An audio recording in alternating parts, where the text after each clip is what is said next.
Hello student. मैं आपकी Anju ma'am,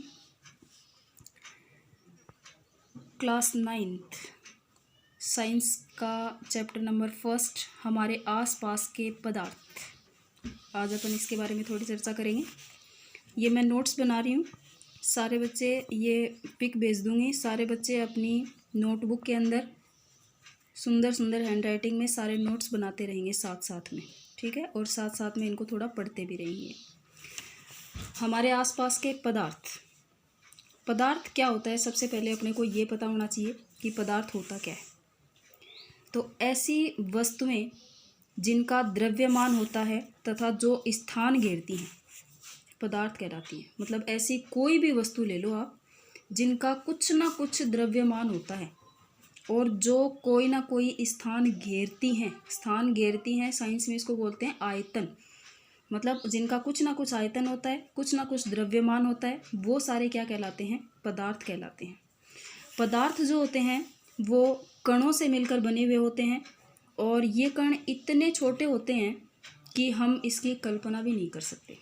जैसे कि अपन पानी के अंदर अगर नींबू और चीनी डाल देते हैं तो उसका एक घोल बन जाता है, ठीक है। वो पानी, नींबू पानी जो है ना, उसमें नींबू है प्लस पानी है और चीनी है, तो कई पदार्थों का वो क्या हो गया? घोल हो गया। लेकिन सॉल्यूशन बन गया। उसके अंदर चीनी और नींबू जो है वो दिखाई नहीं दे रहे हैं, लेकिन पदार्थ तो है ही, स्थान तो वो घेर ही रहे हैं। जैसे किसके लिए अपन एक एग्जांपल ले लेते हैं। जैसे फॉर एग्जांपल अपन ने पहले एक सिंपल गिलास लिया और उसमें थोड़ा पानी डाला। उस पानी पे अपन ने निशान लगा दिया। जहाँ तक पानी है वहाँ निशान लगा देते हैं।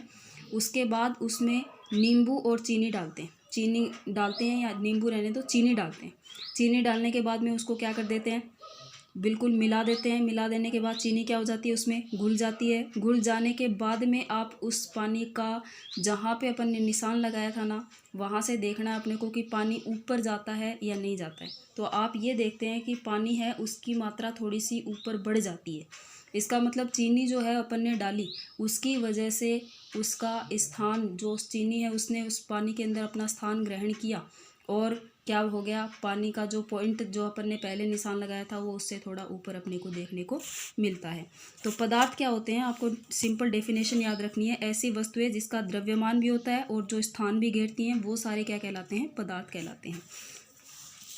पदार्थ के गुणों के बारे में बात करें तो पदार्थ के कणों के बीच में रिक्त स्थान होता है। जैसे कि अपन चाय, कॉफ़ी या नींबू पानी बनाएं तो एक पदार्थ के कण दूसरे पदार्थ के कणों के बीच में रिक्त स्थान में क्या हो जाते हैं? समावेशित हो जाते हैं। मतलब चीनी, अभी एग्जाम्पल बताया उसके अकॉर्डिंग, चीनी जो है वो पानी के अंदर घुल गई। पानी के अंदर थोड़ा बहुत खाली स्थान था, उसी के अंदर वो क्या हो गई? डिज़ोल्व हो गई, घुल गई। इसका मतलब पदार्थ के कणों के बीच में क्या होता है? रिक्त स्थान होता है। पदार्थ के जो कण हैं वो निरंतर क्या होते हैं? गतिशील होते हैं। ये दूसरा पॉइंट है। जैसे कि इसमें अपन एक अगरबत्ती का एग्जाम्पल लेते हैं। एक अगरबत्ती अपन बिना जलाए एक कॉर्नर में रख देते हैं, ठीक है। हम दूर बैठ जाते हैं, क्या उसकी खुशबू आती है? नहीं आती। जैसे ही अपन उसको जलाते हैं तो अगरबत्ती कॉर्नर में जली हुई है और हम थोड़ी दूरी पे हैं, लेकिन फिर भी उसकी खुशबू क्या होती है? हमारे पास पहुंच जाती है। इसका मतलब पदार्थ, उस अगरबत्ती के जो कण हैं जलाने के बाद में उसके कण निरंतर क्या हो रहे हैं? पूरे कमरे के अंदर गतिशील हो गए। तीसरा जो है, पदार्थ के कण एक दूसरे को आकर्षित करते हैं। यानी कि पदार्थ के कणों के बीच में एक ऐसा बल होता है जो क्या करता है? एक दूसरे को आकर्षित करता है। और ये जो आकर्षण बल होता है वो प्रत्येक पदार्थ में क्या होता है? अलग अलग होता है। किसी में ज़्यादा होता है, किसी में कम होता है, ठीक है। उसके बाद में नेक्स्ट जो टॉपिक है वो है पदार्थ की अवस्थाएं। तो पदार्थ जो है वो 3 अवस्थाओं में पाया जाता है: ठोस में, द्रव में और गैस में। ठोस, द्रव और गैस। सबसे पहली अवस्था जो है वो ठोस अवस्था। ठोस आपको पता ही है क्या होता है। ठोस का आकार और आयतन दोनों क्या होते हैं? ये इसके गुण हैं कुछ। ठोस का आकार और आयतन क्या होता है? निश्चित होता है। ठोस अवस्था में जो कण होते हैं वो बहुत ज़्यादा पास पास होते हैं। मतलब कणों के बीच में रिक्त स्थान बिल्कुल भी नहीं होता है। और खाली स्थान नहीं होता है, मतलब वो बिल्कुल एकदम से सटे हुए होते हैं, यानी कि उनके कणों के बीच में आकर्षण बल क्या है, बहुत ज़्यादा है। ये बताया था ना मैंने ऊपर वाली लाइन में कि आकर्षण बल अलग अलग पदार्थ में अलग अलग होता है। तो ठोस के अंदर जो आकर्षण बल होता है वो क्या होता है, बहुत ज़्यादा होता है। इस वजह से वो एक दूसरे से बिल्कुल चिपके हुए होते हैं और कठोर होता है। ठोस क्या होता है, वो एकदम से चिपके हुए होने की वजह से क्या होता है, वो कण एकदम से पास पास होने की वजह से ठोस क्या होता है, कठोर होता है। संपीड्यता का गुण नगण्य होता है। संपीड्यता मैं बता देती हूँ आपको, संपीड्यता क्या होती है। संपीड्यता को अपन एक सिंपल लैंग्वेज में ये बोल सकते हैं कि दबाने का गुण या दबने का गुण।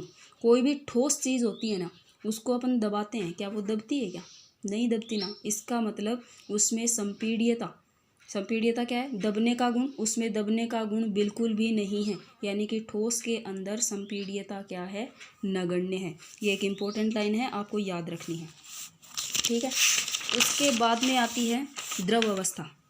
अब द्रव का जो आकार होता है वो निश्चित नहीं होता है, लेकिन उसका आयतन निश्चित होता है। मतलब जैसे आकार निश्चित नहीं होता है, मतलब जैसे पानी होता है, एक गिलास पानी लिया अपन ने, गिलास के अंदर पानी है तब तो उसकी शेप गिलास जैसी होती है, लेकिन अगर अपन उसको किसी और दूसरे बर्तन में डाल देते हैं तो वो उसी बर्तन की शेप को ग्रहण कर लेता है। तो आकार तो उसका क्या नहीं है, निश्चित नहीं है, लेकिन आयतन निश्चित है। एक गिलास पानी लिया है, एक गिलास ही दूसरे बर्तन में डालेंगे उसमें रहेगा, ऐसा तो है नहीं कि उसमें ज़्यादा हो जाएगा। तो आयतन भी क्या है, निश्चित नहीं होता। अब द्रव जो होता है उसमें बहने का गुण होता है, पता ही है सबको। पानी जो होता है वो जैसे ही अपन नीचे डालते हैं तो वो बहने लग जाता है, तो उसका आकार क्या रहेगा, बदलता रहेगा। ये दृढ़ नहीं होते हैं, ठोस की तरह ये क्या नहीं होते हैं, कठोर नहीं होते हैं, लेकिन क्या होते हैं, तरल होते हैं, लिक्विड में होते हैं। द्रव में ठोस, द्रव और गैस तीनों में विसरण का गुण होता है।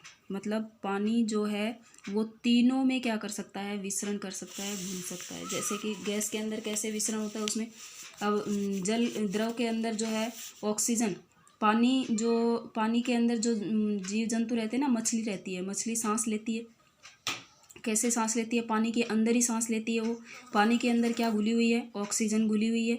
ऑक्सीजन को वो क्या करती है, सांस के द्वारा ग्रहण करती है। इसका मतलब द्रव जो है उसके अंदर क्या होता है, द्रव जो है वो तीनों के अंदर क्या कर सकता है, विसरण फैल सकता है, घुल सकता है।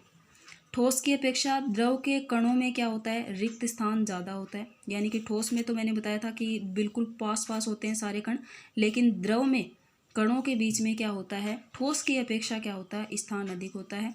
मतलब ठोस की अपेक्षा थोड़ा थोड़ा उसमें स्पेस क्या होता है, ज़्यादा होता है। द्रव में संपीड्यता का गुण ठोस की अपेक्षा ज़्यादा होता है। यानी कि ठोस को तो हम बिल्कुल नहीं दबा सकते, आकर्षण बल उसमें बहुत ज़्यादा होता है, लेकिन इसमें रिक्त स्थान अधिक होने की वजह से, ठोस की अपेक्षा अधिक होने की वजह से ठोस की अपेक्षा इसको अपन क्या कर सकते हैं, ज़्यादा दबा सकते हैं। और गैस की अपेक्षा इसमें कम होता है। गैस में जो कण है वो बहुत ही ज़्यादा दूर दूर होते हैं, इस वजह से उसमें संपीड्यता का गुण सर्वाधिक होता है। तीसरी जो अवस्था आती है अपनी, गैसीय अवस्था। गैसीय अवस्था में जो कण होते हैं ना, उनकी गति अनियमित होती है और बहुत ही तीव्र होती है। गैस का आकार और आयतन दोनों ही क्या होते हैं, अनिश्चित होते हैं। गैस का कोई भी आकार नहीं होता है, कोई भी आयतन नहीं होता है। और तीसरा जो मेन इंपॉर्टेंट है, संपीड्यता का गुण सर्वाधिक होता है। गैस में जो कण होते हैं वो दूर दूर होने की वजह से, बहुत ज़्यादा दूर दूर होने की वजह से अपन उसको, गैस को क्या कर सकते हैं, प्रेस कर सकते हैं, दबा सकते हैं। तो संपीड्यता का गुण क्या होता है, सर्वाधिक होता है। ये भी नीचे डायग्राम बनाया है। ठोस अवस्था जो है उसमें ये जो कण दिखाए हैं बिल्कुल एकदम से सटे हुए, पास पास, आकर्षण बल इसमें क्या होता है, ज़्यादा होता है। द्रव अवस्था में क्या होते हैं, थोड़े थोड़े दूर दूर होते हैं। और गैसीय अवस्था में क्या होते हैं, बहुत ज़्यादा दूर दूर होते हैं। आज के लिए इतना ही। कल आप लोग, मैं ये नोट्स भेज देती हूँ आप लोगों को, और सुंदर सुंदर अपनी कॉपी के अंदर इनको उतार लेना। कल मैं एक नया टॉपिक आपको पढ़ाऊँगी और उसके बाद अपन बात करते हैं। अगर किसी को कुछ समझ में नहीं आया तो मैसेज कर देना। Okay, bye.